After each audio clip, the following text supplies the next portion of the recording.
I'd like to introduce the first speaker to you now, who has actually been the linchpin in organizing this entire program.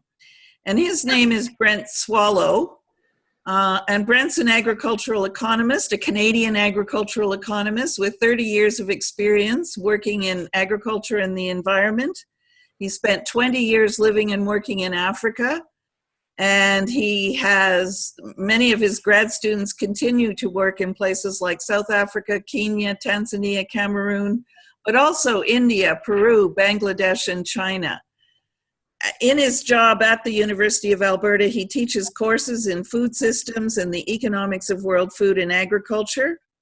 And in Alberta, specifically, his research is on conversion of agricultural land, as well as doing research on food deserts.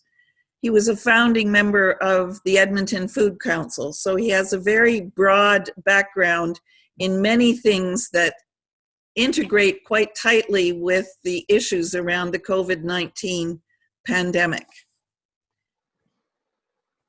With that, I think I'll turn it over to Brent to get started, and we will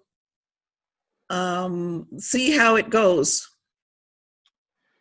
Can I get a thumbs up from Ellen that you're seeing my screen? I am seeing your screen. Okay, good. So thanks a lot. And I'll just I'll give you that spelling of Nargisa's email. So Nargisa's email is CHORIEVA,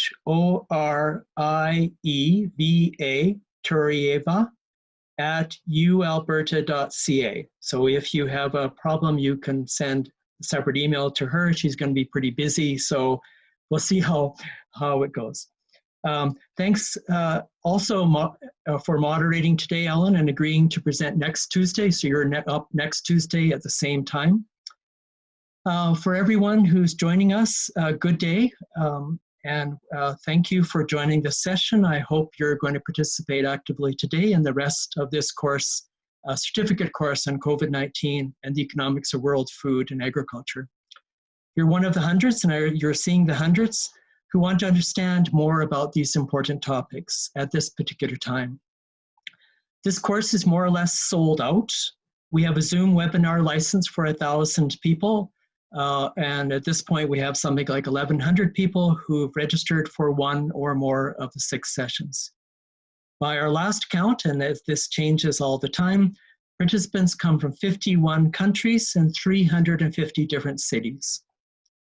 Despite the large number of participants, as Ellen said, we still want to provide that real course atmosphere. So I'm looking forward to you engaging with the materials in the eClass portal. And for the discussion we can have after the presentations today, and then the continuation of those presentations in the eClass online format. So you will have noted the word world in the title of this course, and perhaps that was attractive to you. But why did we want to take a world perspective? We believe that a world economy perspective helps us to understand the many ways that COVID-19 affects what is happening on farms, in kitchens, and in markets, both here in Canada and around the world where you all are. Specifically, a global economy perspective helps us to better understand the dependence on imports and exports, and we're especially dependent here in Canada, the evolution but also abrupt changes in food consumption and diet, the multiple links between diet and health, the food system as a life cycle, from inputs to processing to consumption through to waste, and the intended and possible unintended consequences of food and health policies. In this introductory presentation, I want to open our discussion of these topics. I'll start by discussing some of the ways that economists are tracking and predicting the consequences of COVID-19 on food and agriculture. I'll broadly outline the world food context as it was as of early 2020. I'll finish by introducing 5 pathways by which COVID-19 will impact food and agriculture. And as I proceed, I'll try to set the scene for the 10 presentations that will follow over the next 3 weeks, including a second presentation this morning. So the big picture. It's difficult to get through a news story about COVID-19 without hearing something about models, especially models that epidemiologists are using to predict future cases and impacts. So what tools do economists use? They can also develop forecasts based on models. In the next presentation, Bruno Wickman will show us how epidemiological and economic models can be formally linked. We will see other approaches in subsequent presentations in this course and in the resources on the e-class. Other presenters will show how we can follow real-time events in particular contexts, sometimes using evidence from early cases to predict what happens in cases that develop later. We can also study what happened in the past as economic conditions evolved more slowly, or what happened as a result of past shocks, including epidemics, other pandemics, financial crises, or animal health scares. Of course, none of these events are perfect predictors of the impacts of the COVID-19 pandemic. Before getting to impact pathways, I'll just try to set the scene by briefly discussing some of the good news on this slide and the bad news on the next slide regarding the global situation at the beginning of this pandemic. Perhaps the best news is that the global food pantries were relatively full. This is hugely different from the situation at the time of the global financial crisis in 2007 to 2009. At that time, global stocks of major food crops, wheat, rice, maize, soybeans, were at historic lows. The graph to the right shows world wheat stocks in the red bar and the ratio between stocks and use with the blue line. At the beginning of 2020, stocks were also high here in Canada. And crop forecasts are generally positive for most of the world's major crop exporters.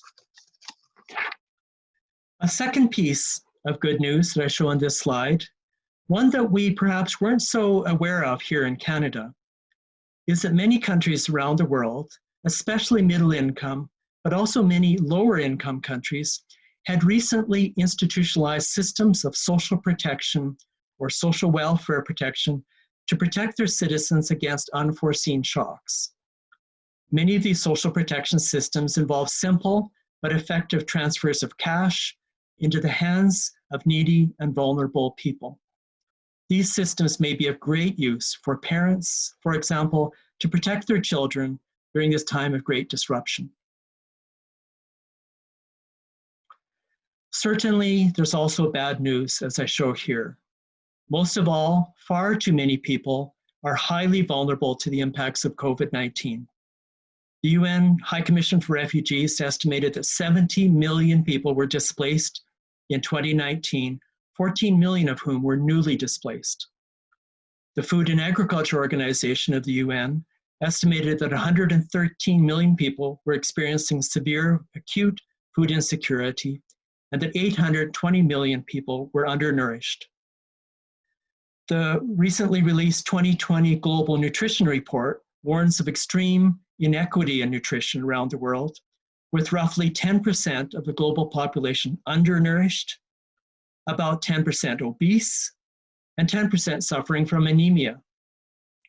It's estimated that 2 billion people suffer from some form of micronutrient deficiency related to poor diet. Also, certain parts of the world continue to suffer from more localized threats to food supplies, including African swine fever virus in many parts of the world and desert locusts in East Africa and the Middle East.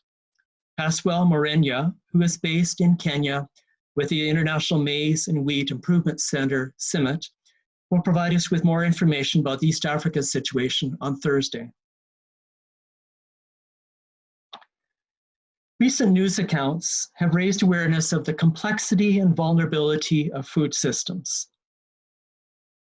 Subsequent presentations in this course will undoubtedly get into some of that complexity.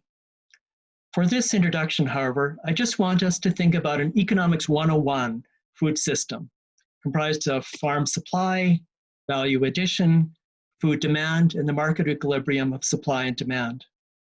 The left panel shows the textbook relation between farm quantity supplied and farm gate price. Second panel shows the retail food supply in its relation to retail price. The third panel shows quantity of retail food demand in relation to food price. And the right panel shows the market equilibrium of supply and demand. COVID-19 has profound effects on all of those elements.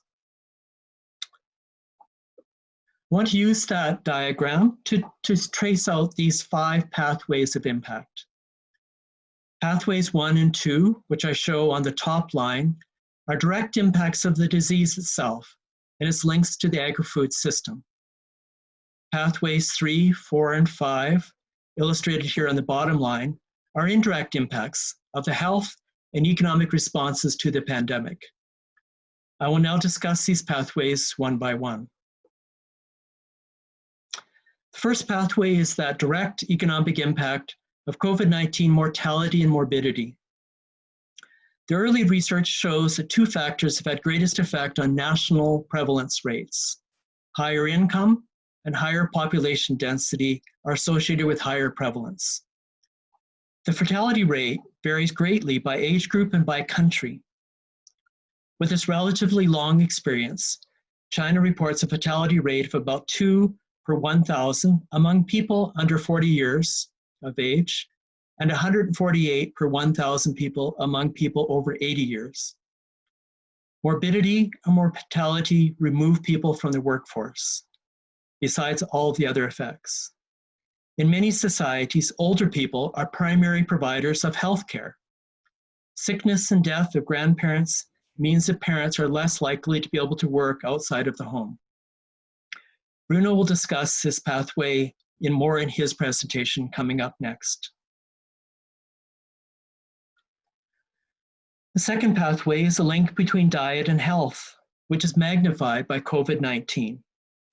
Poor quality diet causes a number of health problems, which in turn affect the risk of contracting COVID-19, as well as the severity of symptoms resulting from infection. And I show a few of the references here. COVID-19 will also change diet and health in negative ways. A study by World Vision International, based on the Ebola experience from West Africa, predicts that an increased malnutrition and avoidance of healthcare will cause more child death and disease than the direct impact of the disease itself. World Vision predicts that 5 million additional children will thus be malnourished in the world's 24 most fragile states. The third pathway operates through mobility, and we know this is a big one for all of us. All of our mobility has been severely constrained by the public health measures put in place to contain the pandemic. These restrictions in mobility affect the food system in myriad ways, affecting mobility of consumers, market intermediaries, government support services, input suppliers, and workers. We'll hear much more about this pathway in all of the subsequent sessions. The fourth pathway operates through the income and employment effects of COVID-19 control measures. One shocking impact here in Canada was that 800,000 Canadian restaurant workers lost jobs in the early days of the pandemic lockdown. Important insights into this effect in developing country contexts is provided by the great modeling work of the International Food Policy Research Institute, which also runs a number of sessions about COVID-19. It predicts that the employment effects will be least pronounced in production agriculture, moderate in food manufacturing, and most severe in food services. In countries like Egypt, the percentage losses in income are likely to be greatest among people who are employed in the formal sector. How changes in income translate into changes in food demand will be considered by subsequent presentation, I think including Ellen Goddard herself. For now, I'll just say that some of the changes are likely to be good for our health, some very bad for our health. And the final pathway I want to introduce is the effect of policy changes on agri-food systems. Organizations like IFPRI, but also FAO and the OECD are most concerned about the possibility of countries imposing defensive restrictions on food exports.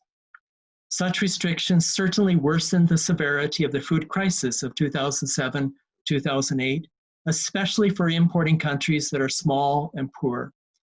There are concerns everywhere that travel restrictions between countries will result in thicker borders.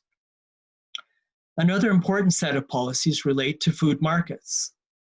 Because the link between food markets and the original outbreak in Wuhan, China, there are concerns about markets as hotspots for transmission and rumors about vegetable consumption being risky.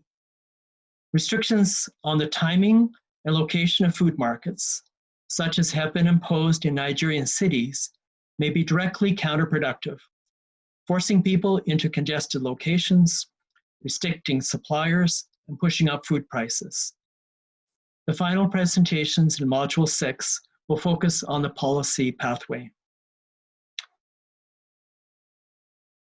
So that brings me to the close of my presentation. Thank you for listening. Next up will be my colleague Bruno Wickman. I just say that if you're interested in any of the references for any of the material I discussed, please check out the Module 1 resources on eClass. And now I'll pass back to Ellen Goddard to moderate.